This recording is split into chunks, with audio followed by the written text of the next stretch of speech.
Good evening and welcome to Gnosis. Tonight we're being joined by Conner Habib as we discuss everything from Steiner to sexuality.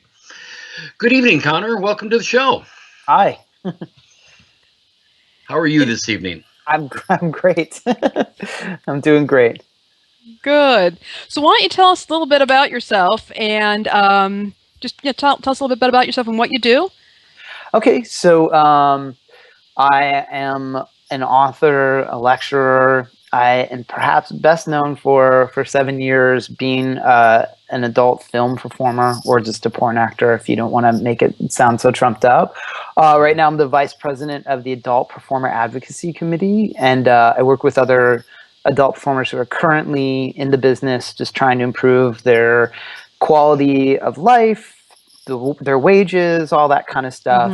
Mm-hmm. And I also, I also just do media stuff like this every once in a while. And I do like sex education videos every once in a while as well. So, yeah, that's me. Right. And I think also just as a point of reference, I mean, because you're interested in this on this show, I'm also really into the occult, and I write quite a bit about Anthroposophy, which I also give talks about sometimes. The system of sort of thinking, perspective, spiritual understanding developed by Rudolf Steiner. You know, when we were getting ready for this show, we were talking about how many people may not really know who Rudolf Steiner was, but they certainly have felt his influence. A lot of people have consumed products that are made or that have been created through biodynamic farming. There is the Waldorf schools, Waldorf system of education, community-supported agriculture. All of these things kind of emerged from Steiner's thought. So, can I ask, how did you get into Steiner? Well, I got into him through science. So I was in grad school for creative writing and also organismic and evolutionary biology. And my professor was a scientist named Lynn Margulies, who there's lots of reasons that you might have heard of her. She discovered that our cells were symbioses of different types of bacteria. She developed the Gaia theory with James Lovelock. She was married to Carl Sagan. That's how some people know who she was.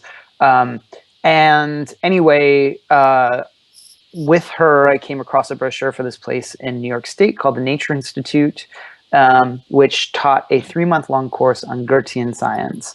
She said, if you can get into this, you have to go. You have to do it.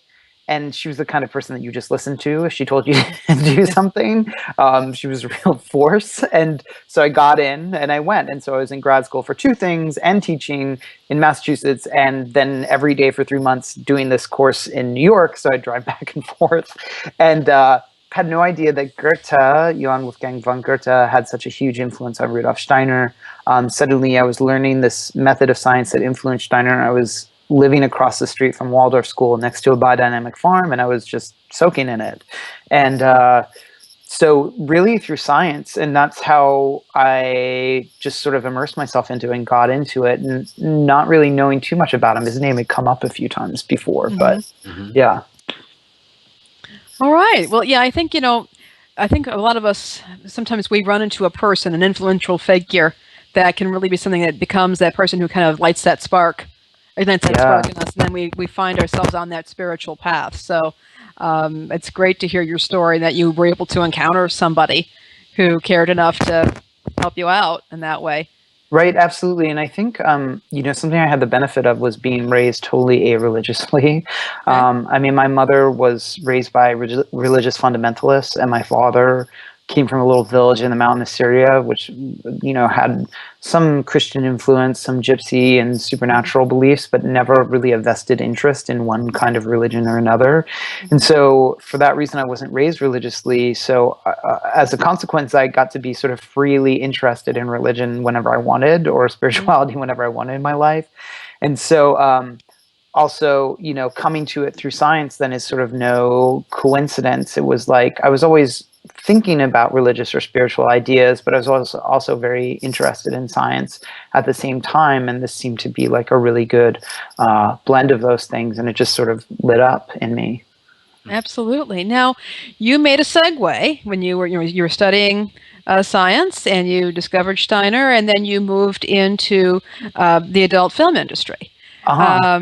Can you talk a little bit about why that transition happened? Yeah, I mean, I think if you look at life events, it looks like a transition. If you just look at my personality development, it just seems continuous.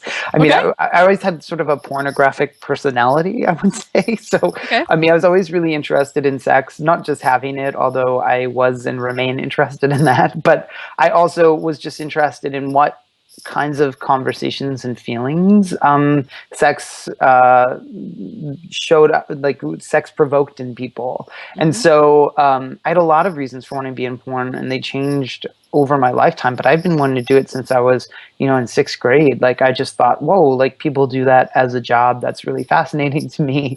And there was something very radical about it to me that was very appealing. And then, of course, there's all my own sexual draw to it, and draw to that mythic back and forth of exhibitionism and voyeurism that was really appealing to me as well. And does that connect to your spirituality? Well, sure. I mean, everything connects to my spirituality, Yeah. right? Like, I mean, that's Yeah. something that, like, people like to ask me how porn and the spirituality relate, and I'm like, well, that all relates. Like, I can't always point to how, but of course it relates. And I think part of it is like, the sort of the sort of radical individuality of sexuality. There are 8 billion people, and there are 8 billion different sexualities on the planet. So if you really want to talk about individuality, you can start talking about someone's sexuality. The first line of my book, which is coming out late next year, is if you ever want to know about freedom, if you ever want to know how someone feels about freedom, start talking about sex, because it's so hyper individualized. Everybody's so different that you can really just sort of clear out how deeply your respect for freedom goes if you start sort of pressing on what people's views of sex are. And so for that reason, I'm very invested in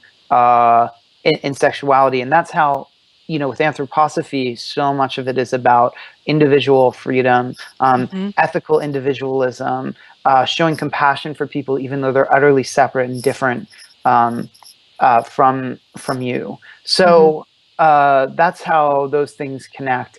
Not so much like people always ask me about tantric practices, that kind of stuff. I care about that, but it's never been a main interest of mine. I mean, I don't need to do that extra stuff with sex for it to be like that exciting to me. It has all these other dimensions that are, exciting. I don't really use it. I mean, I have done sort of just chaos sigil stuff with masturbation, but I'm not that deeply invested in it. Yeah. Sorry, go ahead, Bishop. I was just going to say, we've been talking a little bit about Steiner, a little bit then about your sexuality, but then, brought up Anthroposophy? Got it. Okay. What are some of the practices or techniques that are associated with this movement? I know probably many of our listeners, as Lainey had mentioned earlier, may be familiar with some of the things that have come as a result of Steiner, but may not necessarily be associated with this particular movement or some of his practices or anything that's really associated with this movement. Sure. So some of the practices, just to give a little background, Steiner was very deeply invested in, I keep saying the word invested, like I'm a spiritual banker or something. But anyway, he was deeply concerned with creating and revealing a spiritual system that was appropriate for Western mind, as many Western esoteric tradition figures were. But for him, what that really meant was like respecting thinking, respecting the power of thought, and not trying to abolish thought, not trying to do sort of no mind meditations, those sorts of things, which he thought were valuable too. But he thought, like, how far is this really going to take someone in Western culture? We need to do something that actually works with the sort of structure of consciousness that have developed in the karma of this civilization. So a lot of it has to do with thinking. A lot of the meditations are directed at what our thoughts are, understanding the sort of phenomenology, the metaphysics, the shape of our thoughts. A really simple meditation you can do, anthroposophical meditation, if I may just take a minute describing that, is take an object, a very simple, find a simple object, a thumbtack or a pencil, something without a lot of parts, something very everyday and kind of boring to you that you pass over many times. Take that object and just look at it, for a few minutes, and then close your eyes and see that object in your mind's eye, in your inner space. Turn it around, feel it with your sort of inner hand, look at its contours, and then if you must, you can think about where it was made, where the components came from, its shape, what you would do with it, even the letters that compose the word that name it, any of that kind of stuff. And if you start to stray, work yourself backwards to that object. So if it's like, if you pick a pen and then suddenly in meditation you're thinking about what you have to do at work that day, you might think, oh, that's because I was thinking about stuff I had to do on my computer, because I was thinking about how I use my computer now, because I used to write everything by hand with a pen, but now I use a computer. You sort of work it back to the object. The object is the path in your meditation. Do that every day, as boring as it sounds. Do that every day for a month, for 5 minutes a day. And suddenly something kind of remarkable might happen. I know it did for me. I can't prescribe that for everybody. Maybe it won't happen for you because everybody's interaction with spiritual exercises is different. But do it and see what happens. Absolutely. I mean, I thank you for that, because I know our viewers are really interested in spiritual practices.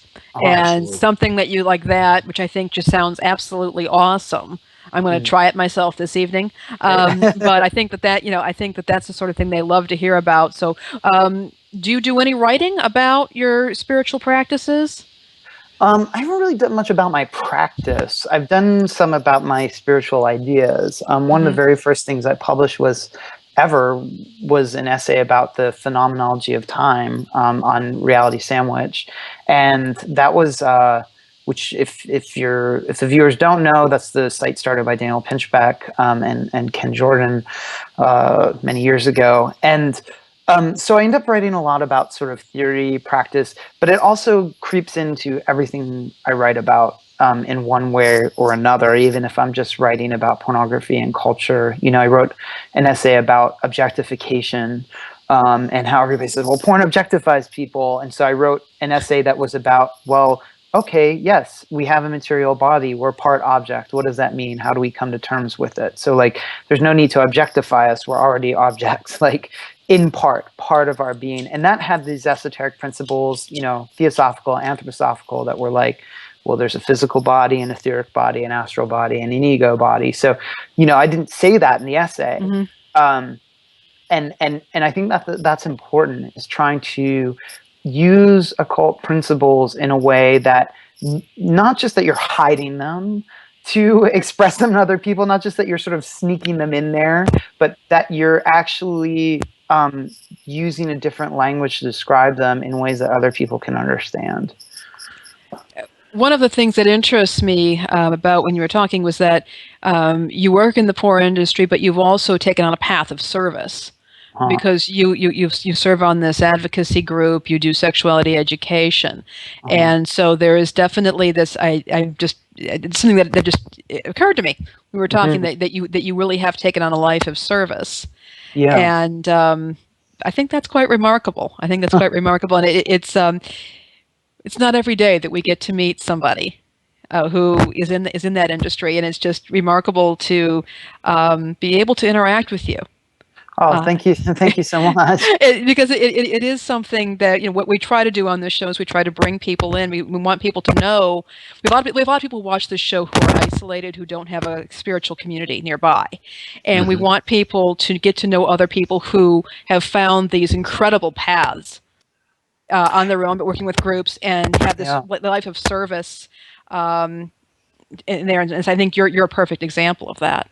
Thank you so much. I mean, I think, what you say about people all over the place that sort of feel isolated in their spirituality or their thinking or whatever, I think a lot of times we feel isolated because of our contradictions or what we perceive to be our contradictions, and that's something that I've tried to work with my whole life. And so the sort of work of service is just extended from me trying to display all my contradictions publicly. Sure. So, it's like I went to grad school for the humanities and the sciences. I was in the sciences, but I was also a spiritual person. I was a spiritual person, but I was also a very sexual person, and so on and so forth. And so I used to feel that those things were very isolating to me, and I used to think they were contradictory. But first I noticed, no, they're not contradictory because they meet in me. So they find agreement in me. And then I used to think that they all made me an outsider to each group, but then I realized actually I get to be a bridge between all of these groups. So I think that, wherever you feel lonely, you might feel that you're isolated, you're lonely, but actually as that develops, you become someone that can talk to people in different groups, that you can bring different kinds of people together. That loneliness is sort of a sign that you're standing on a bridge between two islands. Maybe you become the bridge. Exactly. Yes. Absolutely. So Bishop Canterbury, do you have any more questions, or shall we? Sure. One more maybe quick one before we get into maybe an audience response and the end of the show. But, I think that many of us, specifically within Gnostic churches, we have noticed, probably specifically within the last 2 decades, I think a great outpouring of support within the LGBTQ community. In fact, I would think that if you look at most Gnostic churches, you would probably see at least a very large percentage of people in our formation programs and in our clergy within the lesbian and gay community. And I think, we've shown a lot of support for that community, but yet it seems like within that community, many I know have seemed rejected from mainstream religions because of their sexuality. Do you personally, have you seen, much appeal within that community for something that is more esoteric or mystical within the lesbian and gay community? Yeah, I mean, I think the place that and I think some of your viewers and listeners will recognize this. A place where a lot of gays and lesbians end up is in Wiccan or neo-pagan traditions. That part of that, I think, is just sort of an affirmation of the body, an affirmation of the feelings of physical longing and of physical recognition and that sort of thing. I think that it's important to make whatever spirituality you want your own, whether you're Catholic or Buddhist or a Thelemite, whatever. I think it's really important to make it your own. I mean, there's some value in orthodoxy too, but I'm talking about the people that can't deal with orthodoxy or don't want to. Right. I think that understanding that you're going to find your way through who you actually are, not who you're being told you should be, to a spiritual tradition is really important, and it can lead you to the right spiritual tradition too. I know that's not exactly what you're asking for, but to me it was like I encounter all kinds of people who are in anthroposophical communities who are closed-minded and don't think a lot. And I had some anthroposophists tell me the other day some horrible homophobic things said to me, and I won't even repeat it. But I just thought, okay, that's not freedom and compassion. So right. That's just off the tracks. And it's important also to recognize that in ourselves, like. Even as we want freedom and compassion from, spread by others, we deny that for people in ourselves as well. So I think it's like it's that understanding. Well, the religion might have wounded you, but how are you repeating the wound? How are you putting that out again? And start looking at that in yourself, and then you can start to see how you're engaging with your own spirituality and radiating it. Excellent. Thank you. Yeah. Thank you. Well, we are going to have to wind this show up, but I do want to remind everybody that's viewing that we will be following this up with our After Dark podcast. If you are one of our Patreon supporters, you may be able to sit in and watch us as live as we record the podcast. Otherwise, the show should be up at Talk Gnosis gnosticnyc.com, probably Sunday evening. It can also be found on iTunes and Stitcher. So we're going to be going more in depth with Conner here, which I'm sure is going to be a fascinating conversation.